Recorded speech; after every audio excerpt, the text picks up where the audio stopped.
qual a sua avaliação no cenário político atual? Olha, é um cenário interessante, importante, que tem a ver com a nova conjuntura nacional, a nova conjuntura política nacional. Desde junho do ano passado, a gente vive uma realidade nova política no país, quando milhões de pessoas, a juventude, a classe trabalhadora, foi às ruas para exigir mudanças no país. Também um momento de maior criticidade das pessoas com relação à política tradicional. Isso quer dizer que as pessoas estão ouvindo mais o que os candidatos têm a dizer, mas também estão criticando mais.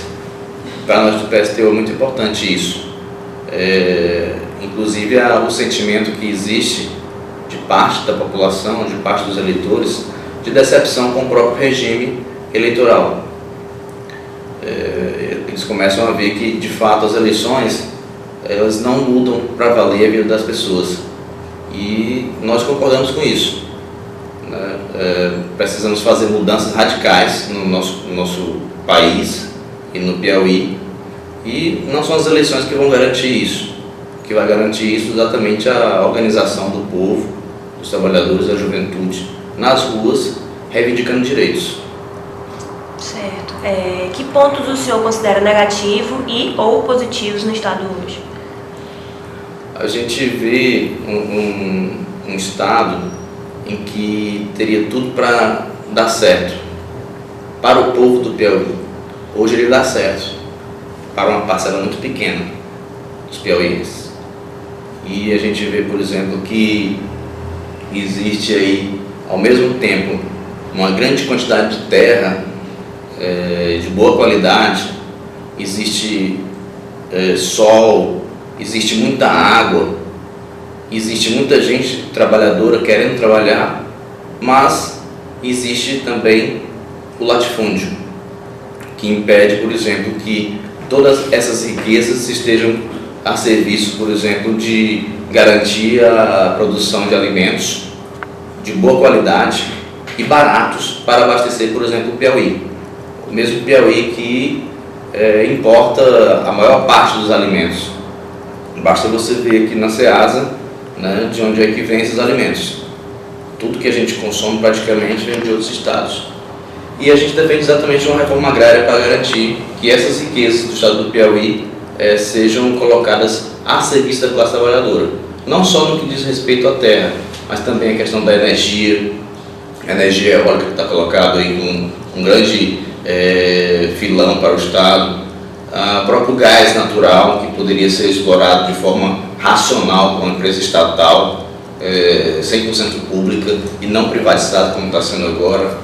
Enfim, existe toda uma situação que poderia ser positiva para a maioria do povo, mas infelizmente essa realidade é de abandono do mesmo povo, enquanto uma parte, né, dos grandes empresários do agronegócio está faturando muito bem com essa situação. Certo. O senhor já chegou a ressaltar alguns pontos, mas se o senhor pudesse mudar os pontos negativos, como faria? Começaríamos pela própria distribuição do que é a economia do Estado. Quando a gente avalia o que é gasto no orçamento do Estado com o agronegócio, com mineradoras, com o parlamento, também com a dívida pública, poderíamos direcionar grande parte desses recursos para a saúde pública, que hoje está um caos. Hoje a gente vê, por exemplo, a questão das pessoas morrendo sem um leito, né, nos hospitais públicos. A atenção básica também de saúde completamente abandonada, a falta de saneamento básico, a falta de investimento na educação pública, enfim, são muitos setores descobertos exatamente pela questão da política econômica aplicada no Estado, que não é de hoje. A mesma política econômica que Zé Filho aplica é a de Wilson Martins, que por sua vez também copiou a de Wellington Dias e que por sua vez também copiou dos governos anteriores. Então é preciso reverter completamente a lógica da política econômica no Estado, para garantir que os recursos que hoje são gastos com dívida pública sejam capitaneados para a educação pública, saúde pública, os serviços públicos em geral. E também a gente cortar nos privilégios dos setores que historicamente, que eles se beneficiaram com essa política econômica. Por exemplo, queremos reverter a situação de isenção fiscal das grandes empresas, temos que cobrar impostos dessas grandes empresas e também temos que parar de pagar a dívida pública. E da mesma forma também temos que cortar em regalias dos parlamentares. Olha só, no ano passado foram investidos mais de 600 milhões mais ou menos em saúde pública no governo do Estado. A Assembleia Legislativa, que tem 30 deputados e funciona só aqui em Teresina, gastou mais de 300 milhões de reais para se manter. Então isso é um absurdo, né? E quando a gente compara, por exemplo, com um órgão como a UESP, é ainda mais assustador. A UESP tem 20 mil estudantes, mais de 1.000 professores, mais de 1.000 servidores, e o orçamento é a metade da Assembleia Legislativa. Então nós temos que cortar em quem hoje se beneficia, não só hoje, né, mas historicamente, dessa situação econômica no Estado do Piauí. Certo. Qual a sua proposta de governo para o Estado? E como o senhor chegou a essas propostas? A gente tem várias propostas, né?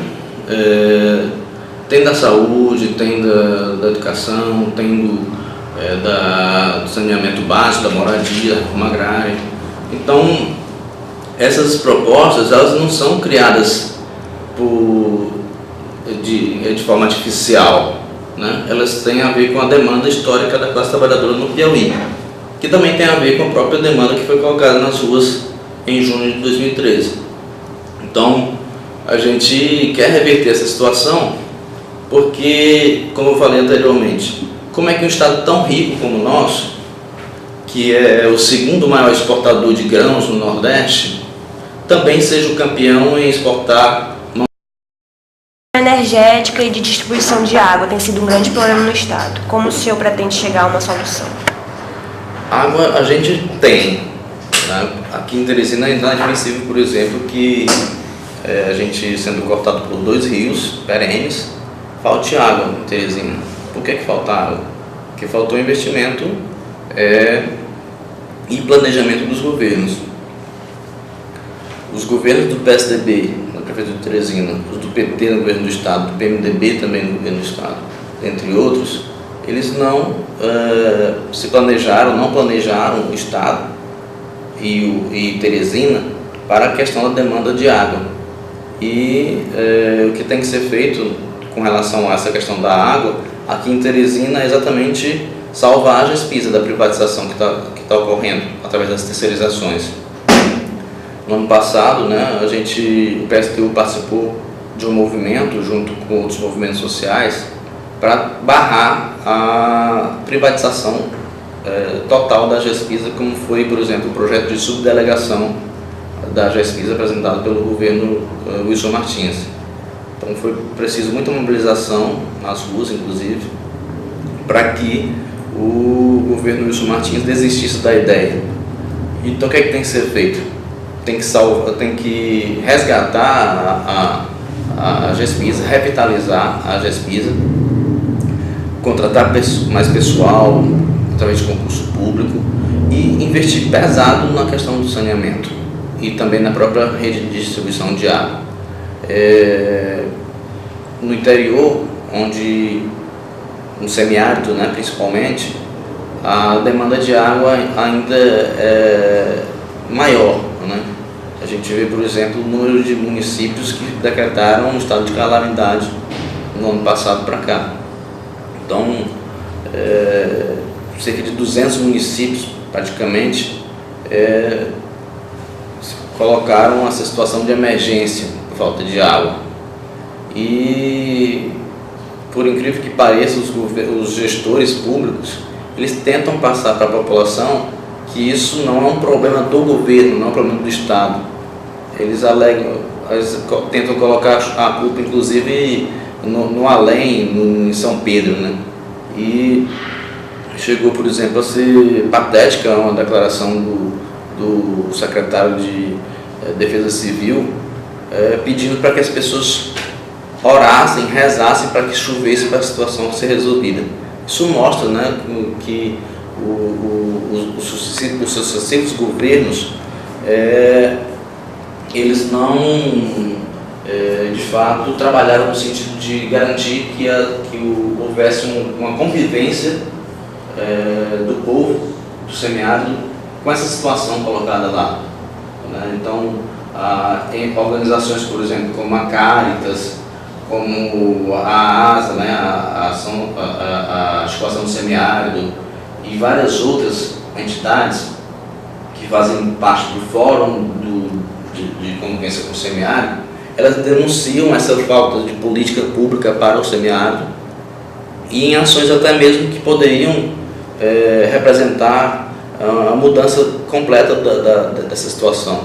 E às vezes ações até mesmo simples, como pequenas obras de barragens, barraginhas, cisternas, projetos de criação de animais de acordo com a situação do próprio campo, né, com a realidade do próprio semiárido, enfim.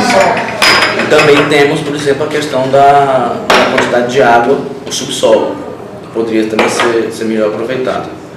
Da mesma forma, a questão da energia, né? Existe hoje uma política, né, deliberada de mais sucateamento da Eletrobras Piauí, e que tem servido para que alguns setores da direita e até mesmo do PT defendam a ideia de privatização da Eletrobras Piauí. Para nós, assim como acontece com a GESPISA, a saída para a questão da falta de energia não é privatizar, pelo contrário, é fortalecer essa empresa, torná-la 100% estatal e garantir investimentos no sentido de que seja aumentada a oferta de energia para todo o Piauí. E, como eu disse anteriormente, não só essa energia, como a gente conhece, né, da Boa Esperança, mas também a energia que a gente tem de sobra aqui, que pode ser através do vento e também do próprio energia solar. Ainda existe também a questão da energia através do gás natural, que também é uma demanda, que pode ser, também é não demanda, também é uma grande quantidade de gás que está colocado, né? Dizem que é uma das maiores reservas do país e do todo o continente, e que poderia também ser explorado de forma racional para garantir também abastecimento para o desenvolvimento do Estado. Agora, o que a gente vê é que todos esses projetos de desenvolvimento, inclusive a questão do gás, e inclusive outra matriz energética que é altamente danosa ao nosso meio ambiente, por exemplo, a questão das carvoarias, elas estão a serviço exatamente dos grandes projetos econômicos dos grandes empresários. Certo, o senhor quer beber?